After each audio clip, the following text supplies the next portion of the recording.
jambo tunatakiwa, na sasa tunapokuwa tunaendea kwenye swala la uchaguzi, tunahitaji tudumishe amani. Ndugu zetu maeneo mengine kule wanakufa vibaya, lakini sisi tudumishe eneo hili la kutunza amani. Tusipishane kwa maana itikadi zetu tulizo nazo za kisiasa. Siasa imetukuta sisi, tumezaliwa. Kwa hiyo tuendelee kudumisha amani kwa ajili ya kuunga mkono viongozi wetu wa kamati za ulinzi na usalama. Kwenye mtaa tumuunge mkono mwenyekiti wa serikali ya mtaa kwenye swala zima la ulinzi na usalama. Kwenye kata tumuunge afisa mtendaji wa kata kwenye swala zima la ulinzi na usalama. Kwenye wilaya tumuunge mkuu wetu wa wilaya kwenye swala zima la ulinzi na usalama, na kwenye mkoa tumuunge mkuu wetu wa mkoa kwenye swala zima la ulinzi na usalama, na taifa letu litakuwa ni zuri sana. Lakini pia tuwaombee na viongozi wetu wakuu wa nchi. Kuongoza nchi ni kazi ngumu sana. Kama wewe mwenyewe familia yako inakushinda, au wewe mwenyewe uko peke yako, maisha unakuta yameshakuwa magumu, yamekushinda. Wakati mwingine mtu yuko anaweza akajidhuru, au wakati mwingine anakata tamaa. Sembuse nchi hii, tuende tumpigie magoti Mungu aliyeziumba mbingu na nchi na vitu vinavyoonekana na visivyoonekana. Mungu ndiye mwamba wa wokovu. Ataendelea kuwapa maono vizuri sana viongozi wetu wa kitaifa, kila mtu kwa kipande cha uongozi wake katika kuwajibika, na kwa kufanya hivyo tutaendelea sisi kuwaenzi vizuri aliyekuwepo tangu uhuru, hayati Mwalimu Julius Kambarage Nyerere, ambaye alikuwa ni muasisi wa taifa hili, pamoja na Amani Abedi Karume. Tuwapigie makofi waasisi waliotangulia mbele za haki. Wameliacha taifa hili katika njia njema. Sasa tuendelee kuwaenzi, tusije tukaingizwa na watu wachache. Lakini pia tunazungumzia kuhusu swala la uchaguzi unaofanyika katika nchi yetu katika mwaka huu. Tunaomba kwa kweli tuombee amani. Tuombee amani. Hata hivi tunavyosema, mambo mengine yote yanaweza kuwa ni mbwembwe tu, lakini Mwenyezi Mungu alikwisha kuwateua kila mtu kuwa kiongozi. Imebakia tu uonyesho ule wa macho ya nje ya damu na nyama, ili wewe upate kusadiki kumbe alikuwa ndio huyu. Kwa hiyo hakuna sababu yoyote ya kuweza kufanya vurugu aina yoyote. Sisi tuendelee kuombea amani kwenye mtaa wetu wa Dome, kata ya Ndembezi, katika manispaa yetu ya Shinyanga. Tuendelee kuombea amani. Hakika tutaendelea kufurahia vizuri. Kama baba mama na itikadi nyingine, itikadi na maisha ni vitu viwili tofauti. Tusimamie amani ambayo Mungu ameweza kutupa. TASAF, tumeendelea kusimamia vizuri zoezi la walengwa wa TASAF waliokuwa wamebaki kuchukua staki zao kama jinsi ambavyo serikali inaelekeza. Jumla ya walengwa wa TASAF tumeendelea kuwahudumia kuhakikisha wanapata stahiki zao.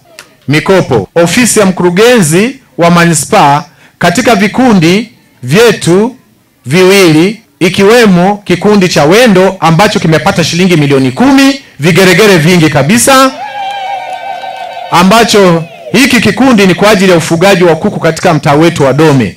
Lakini pia tumepokea jumla ya shilingi milioni 31 na laki moja kwa vijana wetu ambao wamekopeshwa pikipiki, kwa maana ile maarufu bodaboda, pikipiki 10 zenye thamani hiyo ya milioni 31, ili waweze kujikwamua. Na wale vijana wa kikundi cha bodaboda wako katika eneo letu la mtaa wa Dome, eli maarufu jirani na ofisi ya mwenyekiti wa serikali ya mtaa, ambapo wanapaki hapo. Kwa ujumla wao wamepokea milioni 31 na laki moja kwa maana ya thamani ya zile pikipiki walizopewa kwenye mtaa wa kwetu, na kufanya jumla hivi vikundi vyetu viwili kwenye mtaa wetu wa Dome kuwa wamepokea shilingi milioni 41. Makofi mengi sana kwa Mama Samia Suluhu Hassan.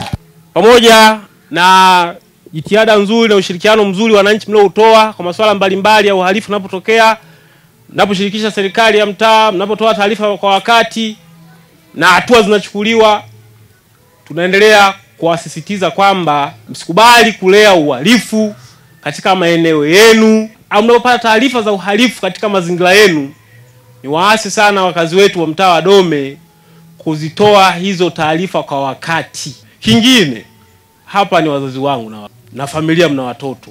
Huu kanda wa Lelini umekuwa ni tishio ambapo unaasili moja kwa moja na Tambukareli kule. Niwaombe tukae makini na watoto wetu. Leo watoto malezi yao yalivyo yanazalisha mawimbi ya watoto wahalifu. Hawatoki mbali, wako humu katika maeneo yetu na ni watoto wetu. Ni waase watoto wetu tumewatelekeza. Cha kufanya wananchi, jaribu kukaa na umkanye mwanao kabla ya ulimwengu haujamkanya. Mimi naitwa Yohana Hezro, ni mkazi wa Dome. Awali ya yote nikushukuru mwenyekiti wetu na timu yako kwa ajili ya kuandaa mkutano huu wa hadhara ambao lengo lake ni kutupitisha katika yale ambayo yamefanyika katika mtaa wetu. Ni mitaa michache sana au ni viongozi wachache sana ambao huwa wanakumbuka kuleta mrejesho kwa wananchi wao. Kwa hilo naomba Mungu akubariki, na ningeshauri mitaa mingine viongozi kama wewe na timu zao wafanye hivyo, waige kwa Dome. Jambo la pili, nimefurahi katika ripoti yako umesema kuna watu wengi sana wananchi wako sisi tumekuja ofisini umetuandikia barua za utambulisho sehemu mbalimbali. Kwa hilo umefanya vizuri. Sasa pongezi zangu maalum kwa ajili ya agenda hiyo ni kwamba mimi mwenyewe ni mmoja wapo kati ya wananchi wako ambao tulifika pale ukatuandikisha au ukatupatia zile barua. Ofisi yako inafanya vizuri. Kwa sababu gani? Mimi nilipofika kwa mara zote, sikumbuki mara ngapi, ulitoa vile vitambulisho bila kudai malipo. Hii ni nzuri sana. Ninaomba kwa miaka 5 ambayo tunakupigia makofi au tunakuombea uipate, uendelee na moto huo, usituchaji, maana sio moto wako wala sio tabia ya Dome. Dome maendeleo. Asante ndugu mwenyekiti. Kwanza safi sana, hongera kwa kazi nzuri. Mimi swali langu ni hizi takataka, gari la takataka lipo au halipo?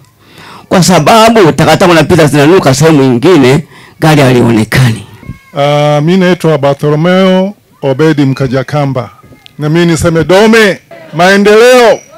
Kwa kweli Dome kuna maendeleo jamani. Na tumpongeze sana mwenyekiti wetu kwa sababu kwa kweli yuko vizuri. Mwanadamu hakosi mapungufu, lakini mwenyekiti wetu yuko vizuri, anajitahidi. Niseme ya kwamba kwa kweli tunajitahidi, na kwa sababu tunajitahidi tuongeze bidii katika mambo mbalimbali ambayo yamezungumziwa. Lakini pia nizungumzie eneo la mwenyekiti kutoa huduma bila kutoza gharama. Ni jambo jema sana, tumpigie makofi. Lakini mimi ningeshauri hivi sasa, mwenyekiti hana fungu, anatoaje huduma? Kama sisi wananchi tunakwenda tu na matumbo yetu mbele za mwenyekiti, tunasema nataka kuandikiwa barua, alafu mwenyekiti atoe kila kitu. Tunaamua kuchangia hata karatasi. Ukienda kwa mwenyekiti, pitia stationery, nunua karatasi uende nazo, kama ni 2 au 3. Usiende mikono mitupu. Tuko pamoja. Naona katika eneo kama nimewakera hivi, lakini mimi nasema kweli kwamba tunatakiwa kuwa wawazi, tuwe na yani tujitahidi. Sasa anatoa anafungu? Hana fungu.